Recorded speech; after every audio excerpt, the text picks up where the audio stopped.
আসসালামু আলাইকুম ডাক্তার সাহেব। আমাদের সাথে এখানে একজন অমুসলিম বোন আছেন। তিনি ইনশাল্লাহ শাহাদা পাঠ করতে চান।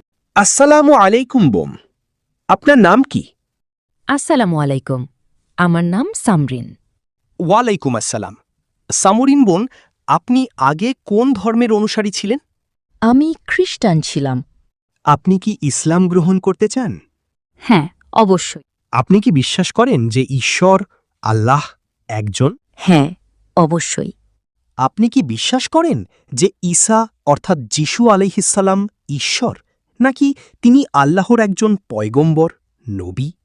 তিনি আল্লাহর পয়গম্বর। মাশা আল্লাহ। আপনি কি বিশ্বাস করেন যে মোহাম্মদ সাল্লাল্লাহু আলাইহি ওয়াসাল্লাম আল্লাহর শেষ নবী?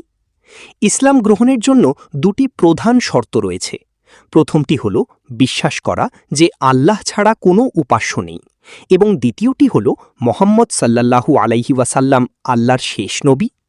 বোন, আপনাকে কি কেউ ইসলাম গ্রহণের জন্য জোর করছে? আপনি কি নিজের ইচ্ছায় এবং সজ্ঞানে ইসলাম গ্রহণ করছেন?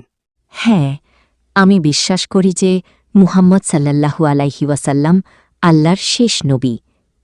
না, আমাকে কেউ ইসলাম গ্রহণ করতে জোর করছে না।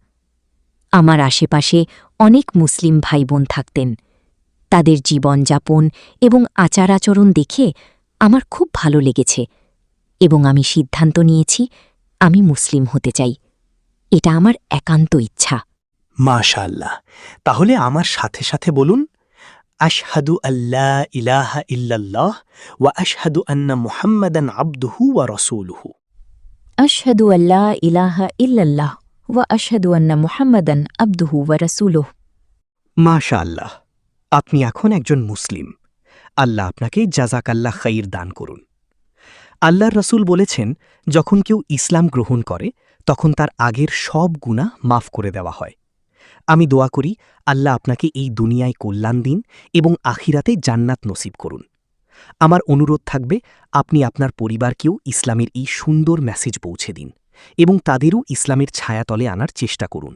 আমিন।